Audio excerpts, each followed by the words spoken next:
Quiero empezar contándole una historia. ¿Quién de aquí, vamos a empezar haciendo un censo, quién de aquí, levánteme la mano, tiene hijos o desea en algún momento tener hijos? Puede que usted esté muy joven. Yo desde chiquitillo quería tener hijos.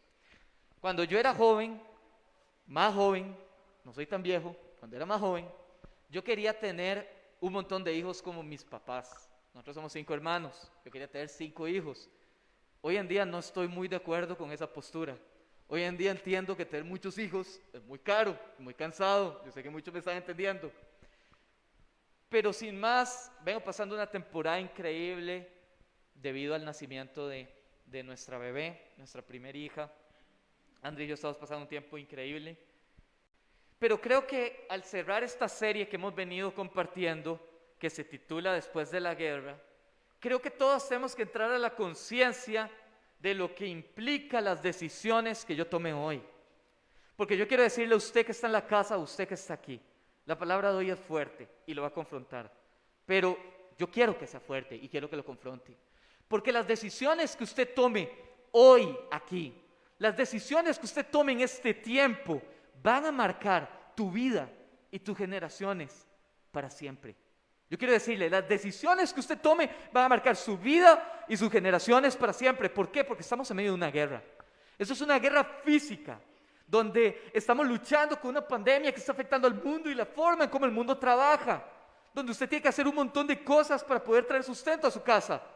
Pero también estamos en medio de una guerra espiritual, donde el enemigo ha aprovechado este tiempo para atacar la iglesia y sus ejércitos, sus escuadrones se levantan a un punto donde los ejércitos del Señor se tienen que levantar también y tienen que entender que estamos peleando una batalla.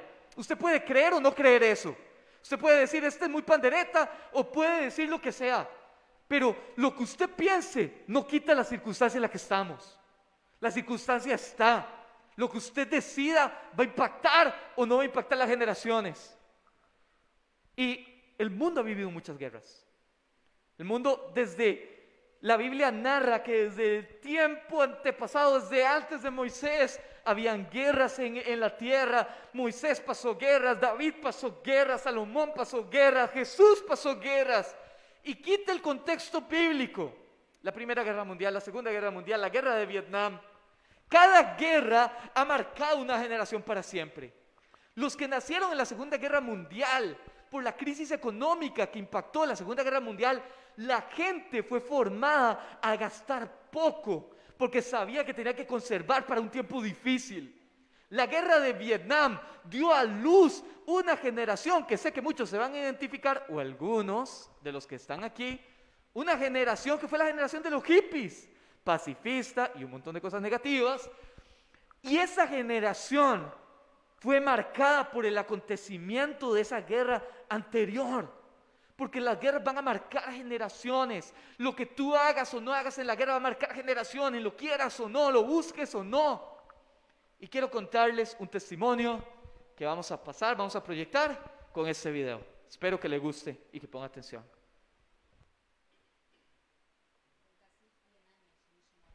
Nada de la Guerra Civil Española. Tenía 19 cuando en julio de 1936 el general Franco se levantó contra el gobierno del Frente Popular. Luis se enroló en un batallón republicano en Bilbao que no tenía nada, ni siquiera fusiles. En el País Vasco, mi misión fue hacer de teléfono viviente. Llevábamos los partes en un sobrecito de la comandancia donde estaban los comandantes a las trincheras. En abril de 1937, el ejército de Hitler, que apoyó a Franco, bombardeó Guernica. La propaganda atribuyó la destrucción de esta ciudad vasca al vandalismo rojo, pero Luis estaba allí y vio los aviones alemanes. Había que recoger a la gente que estaba gritando, la gente que estaba sangrando, la gente que estaba asustada y camiones que venían, coches que venían, yo no sé, carros, en donde se pudo pues ir subiendo a la gente que todavía no estaba muerta. En febrero del 39 los franquistas casi habían ganado y Luis huyó a Francia, donde los republicanos españoles estaban hacinados en campos. Pero en septiembre Francia entró en guerra. Luis volvió entonces a España y fue arrestado en la frontera. Tuvo suerte, sabía escribir a máquina y le encargaron ser el escribiente de un campo de trabajos forzados, mientras otros construían carreteras en condiciones inhumanas. Estamos muy orgullosos de ser esclavos del franquismo, para poder contar lo que la gente no sabe. La juventud no tiene ninguna idea de lo que fue nuestra guerra civil y la gente más mayor pues prácticamente tampoco. Después de un largo servicio militar como castigo en Galicia, sobornó a un funcionario para que hiciera desaparecer su ficha de combatiente republicano. Era la única manera de encontrar un empleo y llevar una vida normal. Hoy no se tiene por un héroe e incluso confiesa con remordimiento haber encubierto las malas prácticas de un teniente franquista de su campo de trabajo. Ahora espera que algún día las autoridades españolas pidan perdón por el conflicto o que al menos reconozcan que la insurrección contra el gobierno democrático fue ilegal.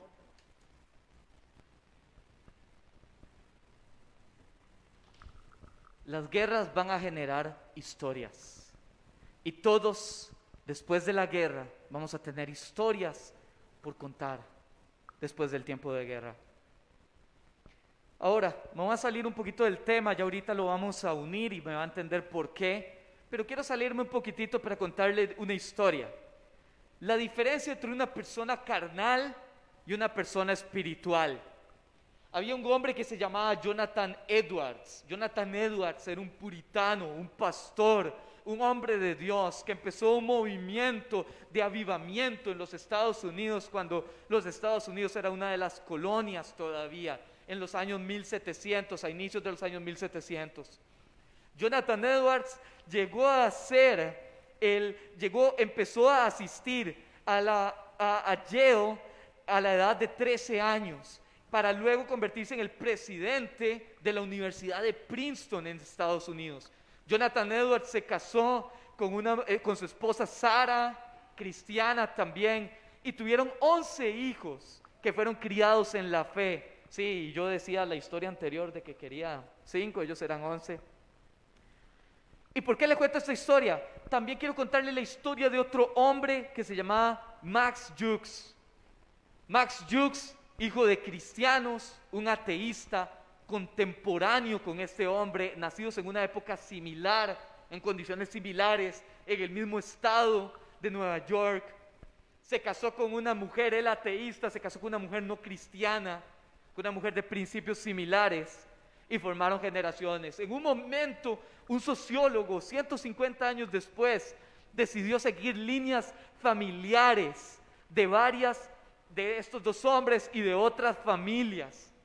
Y este hombre llegó a estas conclusiones de cómo las generaciones son impactadas por una persona, por una decisión, por un tiempo. Jonathan Edwards dejó en esos 150 años las siguientes generaciones: 13 presidentes de universidades en Estados Unidos, 65 profesores de universidades, 75 oficiales de la milicia, 80 servidores públicos, 60 autores, 60 doctores, 30 jueces, 100 pastores, 100 abogados, 3 senadores y un vicepresidente de los Estados Unidos. Max Jukes, 310 murieron por paperas, 150 criminales, 7 asesinos, más de 100 alcohólicos y 190 prostitutas en su generación. La Biblia nos enseña que nuestras acciones traen consecuencias. Y aunque le estoy contando una historia, quiero hablarle acerca de una historia bíblica que nos manifiesta cómo las decisiones que usted tome en medio de un tiempo difícil impactan tu vida y tus generaciones, que es la historia de Esaú y Jacob. Quiero invitarle a que vaya al libro de Génesis, capítulo 25, versículo 19, vamos a leer del 19 en adelante, vamos a leer varios versículos, quiero que lo lea conmigo. Dice el 19: este es el relato de la familia de Isaac, hijo de Abraham. Abraham, el que se le fue entregada la promesa, el que salió de Ur de los Caldeos bajo dirección de Dios, bajo una promesa de que en él iban a ser benditas todas las naciones de la tierra. Cuando Isaac tenía 40 años, dice el 20, se casó con Rebeca, hija de Betuel el arameo, de Padam Aram, y hermana de Labán el arameo. Isaac rogó al Señor a favor de su esposa porque ella no podía tener hijos. El Señor contestó la oración de Isaac y Rebeca quedó embarazada de mellizos. Pero los dos niños luchaban entre sí dentro de su vientre, así que ella consultó al Señor. ¿por qué me pasa esto?, preguntó. Y el Señor le dijo, los hijos que llevas en tu vientre llegarán a ser 2 naciones, una promesa para cada uno, llegarán a ser 2 naciones. Desde el principio las 2 naciones serán rivales. Una nación será más fuerte que la otra, y tu hijo mayor servirá a tu hijo menor. 24. Cuando le llegó el momento de dar a luz, Rebeca comprobó que de verdad tenía mellizos. El primero en nacer era muy rojizo y estaba cubierto de mucho vello, como un abrigo de piel. Por eso le llamaron Esaú, es lo que quiere decir Esaú, es velludo. Después nació otro mellizo agarrado con la mano del talón de Esaú, por eso le llamaban Jacob. Jacob, el que agarra el talón. Isaac tenía 60 años cuando nacieron los mellizos. ¿Y cuál fue la historia de ellos? ¿Qué era lo que estaba sucediendo con ellos? Versículo 27. Los muchachos fueron creciendo y Esaú se convirtió en un hábil cazador. Él era un hombre de campo, pero Jacob tenía un temperamento tranquilo y prefería quedarse en casa. Eran totalmente diferentes. Isaac amaba a Esaú porque le gustaba comer los animales que cazaba, pero Rebeca amaba a Jacob. Cierto día, mientras Jacob preparaba un guiso, Esaú regresó del desierto, agotado y hambriento. Y Esaú le dijo a Jacob, me muero de hambre, dame un poco de ese guiso rojo. Así es como Esaú obtuvo su nombre Edom, que significa rojo. Muy bien, respondió Jacob, pero dame a cambio tus derechos del hijo mayor, tu primogenitura. 32, mira, me estoy muriendo de hambre, dijo Esaú. ¿De qué me sirven ahora los derechos de hijo mayor? Pero Jacob dijo, primero tienes que jurar que los derechos del hijo mayor me pertenecen a mí. Así que Esaú hizo un juramento mediante el cual vendía todos sus derechos de hijo mayor a su hermano Jacob. Y el último, el 34, entonces Jacob le dio a Esaú guiso de lentejas y algo de pan. Esaú comió y luego se levantó y se fue. Así mostró desprecio por sus derechos del hijo mayor. Esta es la historia de Jacob y Esaú. Jacob y Esaú nacieron en conflicto, nacieron en guerra, nacieron en una rivalidad, donde las decisiones que ellos iban a tomar iban a impactar a ellos y a sus generaciones. Ellos nacieron con las mismas oportunidades, los mismos padres, el mismo hogar, la misma formación, la misma educación, las mismas capacidades, bajo las mismas condiciones, pero el Señor les dio una profecía. Y en la profecía el Señor le habla a su madre que de cada uno de ellos iban a generar un legado. Y su legado era que de cada uno de ellos iba a brotar una nación. De los dos iba a brotar naciones. Pero iban a ser naciones rivales. Una rivalidad que desde el vientre fue concebida, pero que fue engrandecida por el trato de sus padres. Versículo 28 dice, Isaac amaba a Esaú porque le gustaba comer los animales que cazaba, pero Rebeca amaba a Jacob. Tal vez me estoy saliendo un poquitito del tema, pero me parece que es importante hablar de esto. Si usted tiene hijos, encárguese de, a la medida de lo posible, darles un trato equitativo a sus hijos. Sé que todos los hijos son diferentes, sé que todas las condiciones son diferentes, pero en el momento donde un padre ame a un hijo y el otro a otro, lo que generas es una relación disfuncional, una familia disfuncional, y la rivalidad entre sus hijos va a ser aumentada. Y creo que eso es una lección a todos los que somos padres, debemos de atesorar. Todos los que queremos ser padres debemos de atesorar. Y estos dos hombres, su forma de ser, tenían muy poco en común. Eran muy diferentes. Y yo quiero traerlo a este tiempo. La Biblia dice que a Saúl le gustaba salir, irse de aventura y cazar. Yo me imagino que en este tiempo Esaú era aquel que agarraba su bici, se iba a la playa, se iba a nadar en medio del mar, el crossfitero, el que le gustaba estar fuera. Ese era Esaú. Mientras que Jacob le gustaba quedarse en la casa. Jacob era el gamer, el que le gustaba quedarse en la casa, jugando videojuegos, pasándola ahí chill, tranquilo, ese era su estilo. Ambos eran muy diferentes. Tenían poco en común. Y resulta que la historia de la Biblia nos va narrando cómo el conflicto llega a un punto de clímax, que es lo que acabamos de leer. Y el conflicto llega a ese punto en un día donde este hombre Esaú andaba haciendo sus cosas, entrenando, y llega con tanta hambre a su casa. Y si a usted le gusta entrenar, usted me va a entender lo que yo le estoy diciendo. Cuando uno va a entrenar, usted llega con tanta hambre a su casa que el mismo arroz y frijoles, a usted le sabe como el mejor arroz y frijoles del mundo. Que usted le pueden poner cualquier cosa enfrente y usted se la coma con un placer. Y Esaú llega en esa condición, en una condición donde me hace pensar que su hermano Jacob estaba esperando. Porque cuando Esaú viene y le dice, qué rico lo que estás cocinando, qué rico lo que huele, qué bien se ve lo que estás haciendo, a mi memoria trajo esas carnes asadas que nosotros hacíamos en la casa de Pablo en Semana Santa. Qué rico que huele, necesito detenerme ahí, qué hambre que tengo.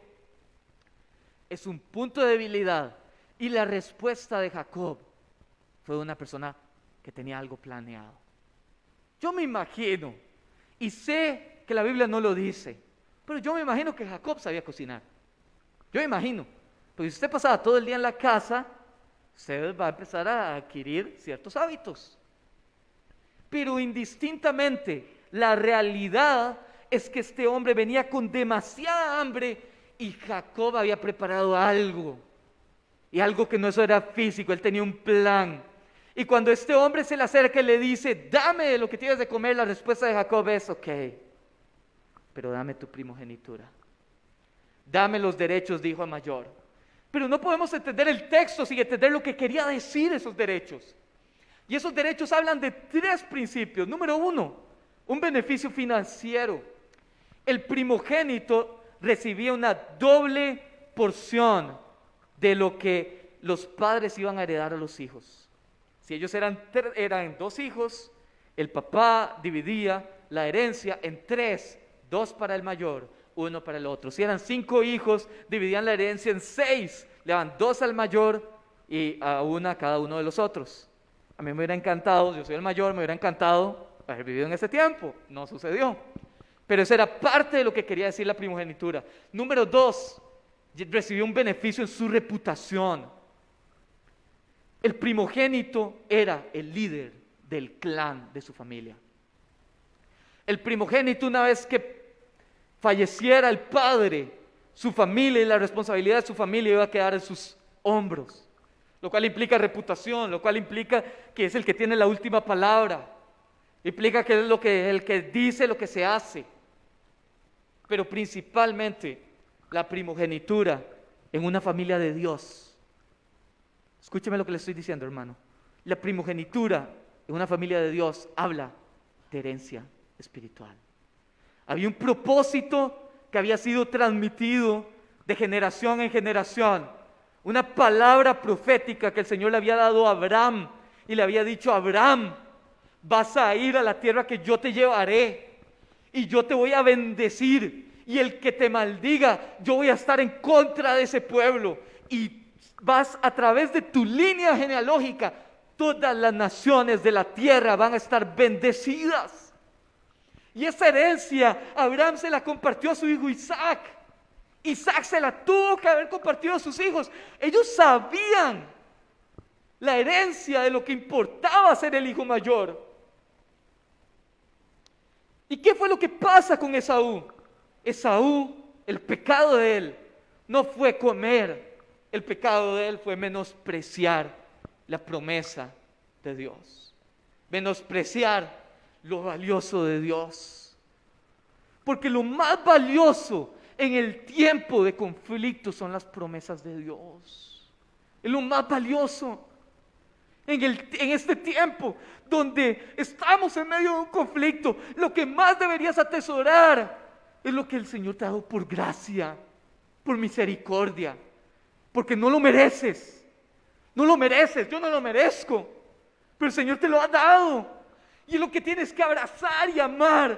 Porque es lo que el Señor derramó en misericordia en la vida de cada uno de nosotros. En medio del peor tiempo, el Dios fiel sigue manifestándose. En medio de la guerra, El Dios el Señor de señores, el Rey de reyes, sigue siendo Rey, sigue siendo Señor. Y es en medio de ese tiempo donde debemos atesorar lo que el Señor está haciendo. Y Esaú vendió lo preciado, lo santo de Dios por un placer temporal. Y yo no sé de mi hermano, cuando yo leo esta historia tiendo a sentarme en una silla de juicio, de juzgar, que no deberíamos de hacerlo. Y pensamos, qué tonto fue Esaú, qué tonto, tanto que tenía para ganar y lo que hizo. Pero lo que no nos damos cuenta es que muchas veces tú y yo también vendemos la primogenitura por un plato de lentejas. Muchas veces vendemos el propósito de Dios por estar trabajando tarde en nuestro brete. Muchas veces vendemos la primogenitura de Dios por un tiempito de placer sexual con alguien incorrecto. Muchas veces vendemos la primogenitura de Dios por estar pensando en lo que el mundo nos ofrece, por asistir a un bar, por asistir a una fiesta. Y heredaremos las consecuencias de lo que hagamos. Y recibiremos el pago de lo que hacemos. Muchas veces vendemos la primogenitura por ahorrarnos una facturilla. No somos los mismos que Esaú. No hacemos lo mismo. Entregó su linaje, su propósito y su plan. Esta congregación, nosotros creemos que si usted ha recibido salvación, usted es salvo, su nombre ha sido escrito en el libro de la vida y nada va a tocar esa salvación, pero el enemigo va a ir atrás de su propósito y de su plan. El enemigo va a ir atrás de lo que usted puede lograr y de lo que usted no va a lograr. El enemigo va a ir atrás de sus generaciones. ¿Está conmigo? ¿Ok? Entonces, ¿cuáles son las consecuencias de Esaú? Lo leímos en el texto. Esaú, Edom, forma un pueblo, los edomitas. Los edomitas se mezclaron con los judíos. Los edomitas adoraban dioses de fertilidad, adoraban dioses ajenos, aunque fueron formados de la misma forma, tomaron sus decisiones. Herodes el Grande, perseguidor de Jesús, asesino de bebés en tiempo de nacimiento de Jesús, edomita. Vaya a estudiar. Esas son las generaciones de Saúl. Eso es lo que trae consecuencias cuando tomamos decisiones sabias o decisiones absurdas en tiempos de guerra. Jacob tenía sus rollos. Jacob tenía sus problemas. Jacob no era una persona admirable. Jacob engañó a su papá, engañó a su hermano. Jacob tenía muchísimos defectos. Ahora, Jacob era una persona prepotente, una persona que tomaba sus decisiones en sí misma, y creo que muchos nos identificamos con eso. Pero vea, si usted en su casa o usted está aquí, quiero que agarre esto y que lo atesore, porque esto le tiene que quedar y se lo tiene que llevar. Jacob, aunque en ignorancia del propósito, de lo que implicaba el propósito de Dios, Jacob, a diferencia de Esaú, atesoró el propósito, aunque no lo entendía, aunque no sabía lo que implicaba.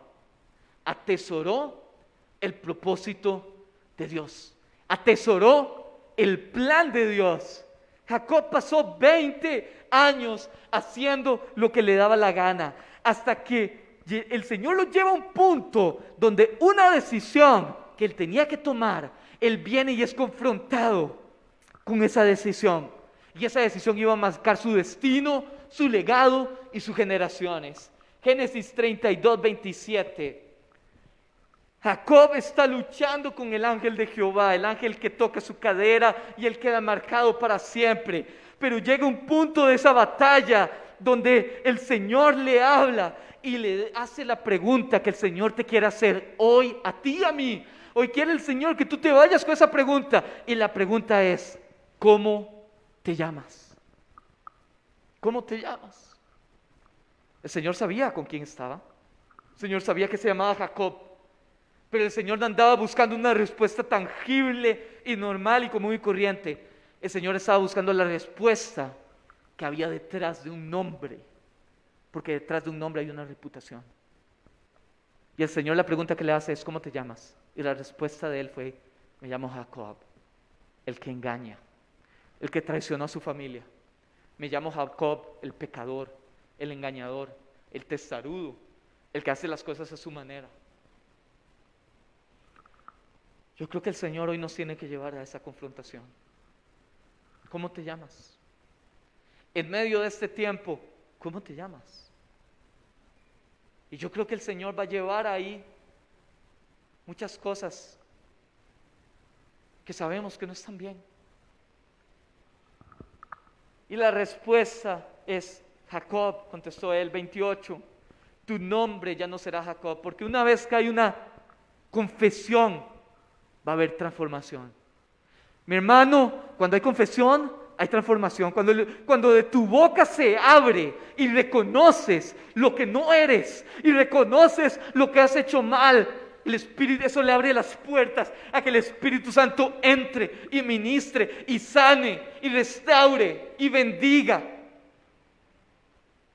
Tu nombre ya no será Jacob. Ahí viene el cambio. Le dijo el hombre: de ahora en adelante te vas a llamar Israel. Israel. Porque has luchado con Dios y con los hombres y has vencido. La respuesta es: tu nombre ya no será el engañador, ya no será el suplantador, ya no será el segundón. Tu nombre va a ser Israel, porque hoy peleas contra Dios. ¿Cuántas veces no hemos peleado contra Dios? Hoy peleas contra Dios. Ahora tu nombre es Israel, que quiere decir que pelea con Dios. Ahora el Señor está a su favor. Y no lo estamos leyendo, pero usted sigue leyendo esa historia y se va a dar cuenta que lo próximo que hace es que el Señor lo bendice. Y Jacob adora. El Señor lo bendice y Jacob adora.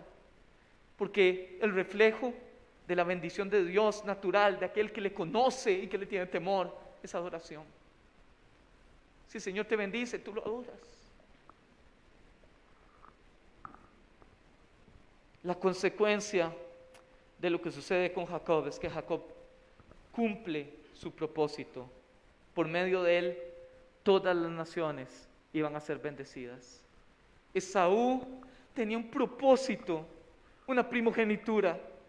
Esaú estaba marcado para que cuando leyéramos la Biblia pudiésemos leer: este es el Dios de Abraham, de Isaac y de Esaú. Y ese nombre no está. Las decisiones que tomó, y sé que hay un tema de soberanía, pero las decisiones que él tomó borró el propósito de lo que él iba a hacer.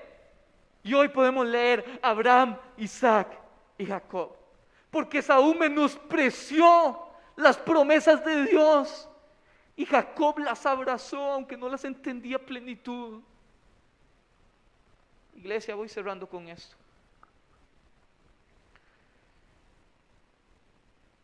Yo no estoy diciendo que todos los padres obedientes al Señor o todos los padres desobedientes a Dios va a dar a fruto personas obedientes o desobedientes.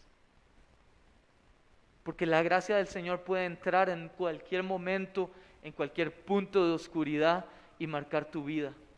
Y puede ser el primero luz en una familia de oscuridad. Puede ser el primero que rompa la genealogía de lo que fue dicho para tu familia. Yo no estoy diciendo eso. Pero sí estoy diciendo que hay promesas de Dios que marcarán tus generaciones a cómo tú actúes hoy.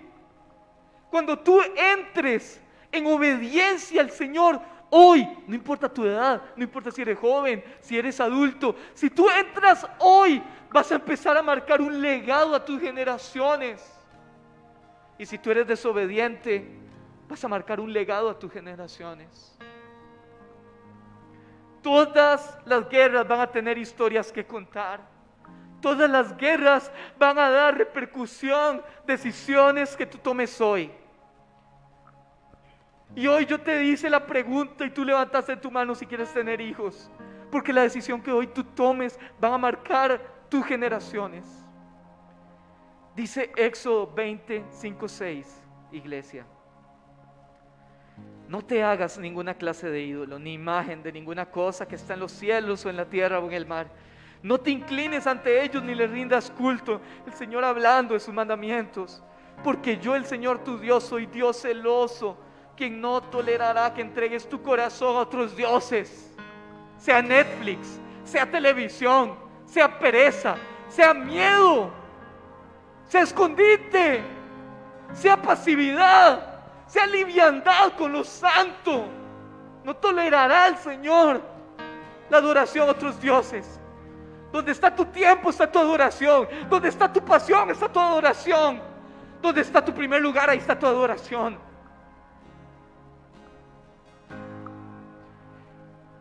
Y extiendo los pecados de los padres sobre los hijos. Escúchame, toda la familia de los que me rechacen quedarán afectados, hasta los hijos de la tercera y cuarta generación. La justicia de Dios, Dios es un Dios justo. A veces creemos que Dios solo amor es justo, y la obediencia y la desobediencia se paga con una justicia de Dios. Tercera y cuarta generación. Pero si usted hoy trajo su Biblia, marque el siguiente versículo, el versículo 6. Pero derramo amor inagotable por 1000 generaciones sobre los que me aman y obedecen mis mandamientos, iglesia. A como Dios es justo y viene su castigo 3 y 4 generaciones, en el momento donde eso se rompe y tú decides caminar en obediencia, cambias esa maldición por bendición. 3, 4 generaciones por 1000 generaciones de bendición. 3 o 4 por 1000 son cambiadas. Ese es el amor de Dios. Esa es la gracia de Dios. Esa es la misericordia de Dios en medio del tiempo difícil. Su amor y su favor marca generaciones. Y hoy es un día de decisiones, donde cambias tu maldición por bendición, tu falta de perdón por amor, tu dolor por restauración, tu falta de compromiso por una entrega al Señor. ¿Qué quieres hacer? Todas las generaciones han tenido guerras, todas las generaciones han tenido conflicto. Esta no es la excepción. Sacan a los libros de historia y oye las pandemias hace cientos de años, la pandemia española, las gripes que marcaron generaciones. Hoy hay una pandemia mundial y va a hablarse de esto por los próximos años. Y tú tienes 3 alternativas. Número 1, le dices la verdad. ¿Sabes cuál fue la verdad? En medio de esa pandemia, lo que me mantuve es encerrado en mi casa, llorando mis problemas, mis conflictos, teniendo miedo, escondido entre 4 paredes.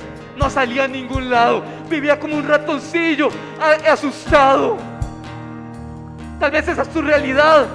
La pandemia me sirvió para conseguir novia, para conseguir un trabajo, para conseguir cosas banales y mundanas, temporales, que pudiste haber conseguido en cualquier otro tiempo. Esa va a ser tu historia, tus generaciones. Eso es lo que yo le voy a contar a mi hija cuando crezca. Número 2, le vas a mentir a tus hijos. ¿Les vas a mentir? O número 3, entiendes que eso es una guerra. Entiendes que es un tiempo de levantarse. Entiendes que más bien le vas a decir, ¿sabes qué? Las iglesias estaban cerradas, los supermercados cerrados, las calles cerradas, y yo me levantaba, iba a la iglesia, llegaba de primero, entraba por esa puerta, estuve doblando rodillas, estuve orando. Conforme las cosas se cerraban, mi Biblia se abría, mis dones se abrían, mi entendimiento se abría, y yo venía y entraba a la presencia de Dios. Conforme todo se cerraba, el Señor se hacía poderoso en mi vida.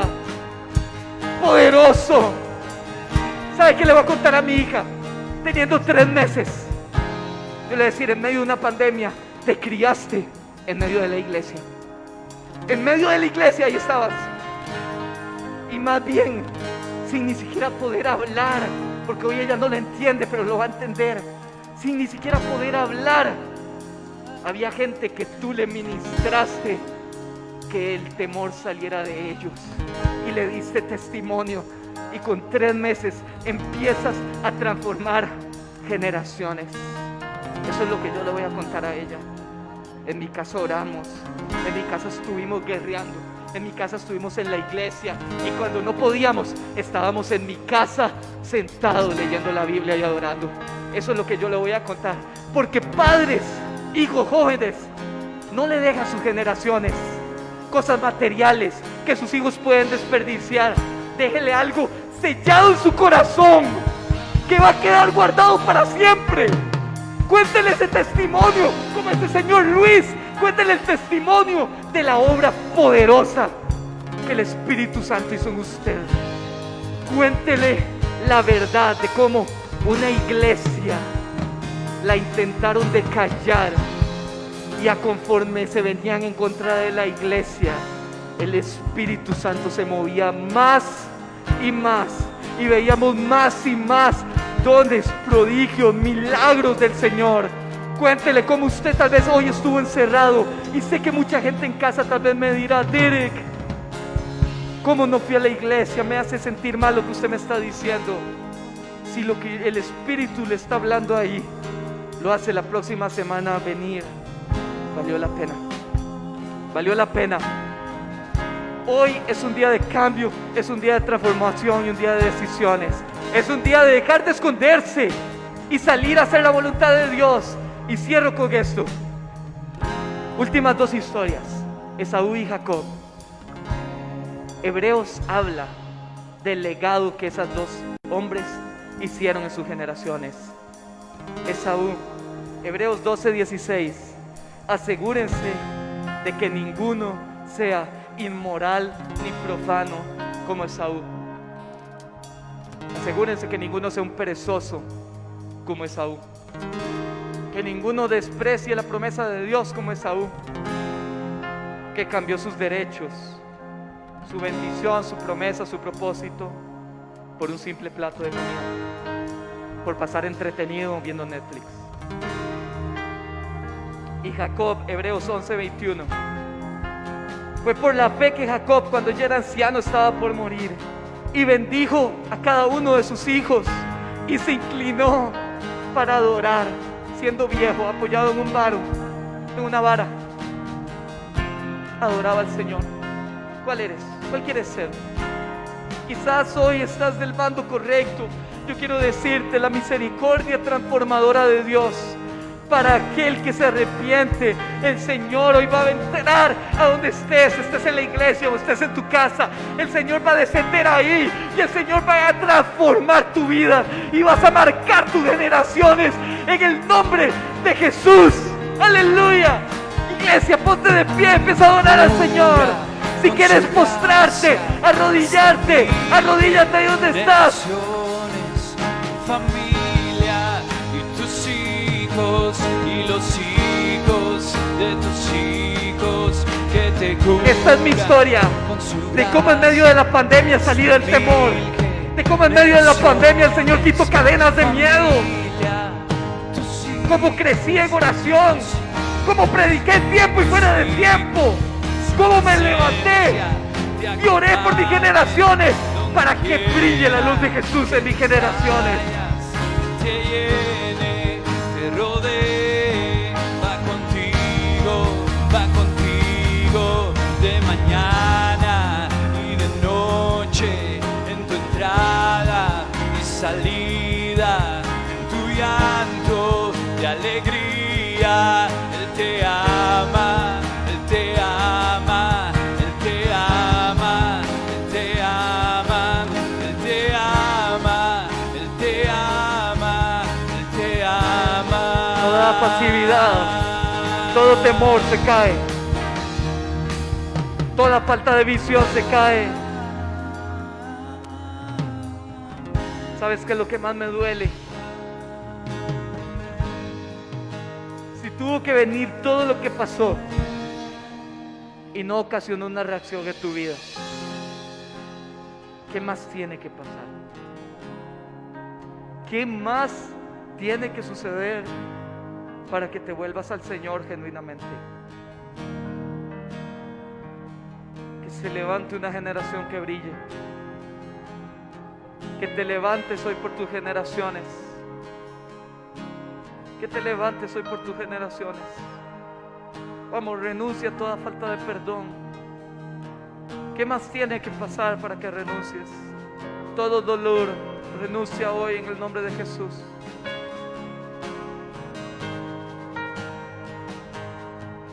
Señor, te damos gracias por este tiempo. Gracias porque estamos viendo tu mano. Sigue siendo fiel. Gracias porque hoy decido confiar en ti. Porque mi casa, mi vida, mi familia no está en las manos de políticos o de presidentes. Está en las manos del Señor de señores. Porque ya tú lo hiciste una vez y lo volverás a hacer. Porque tal vez no tengo control de todo, pero tú sí lo tienes. Porque hoy mi fe, mi seguridad, mi descanso y mi reposo está puesto en Jesús. Amén. Aleluya. Dale un fuerte aplauso. Que el Señor lo guarde. Si usted está en su casa, lo amamos. Queremos verlo aquí. Que el Señor lo bendiga, lo guarde y lo ministra ahí en su casa para ministrar a otros. Si disfrutó de esta enseñanza, compártala, porque creo que puede ser de edificación para alguien más. Que el Señor lo guarde.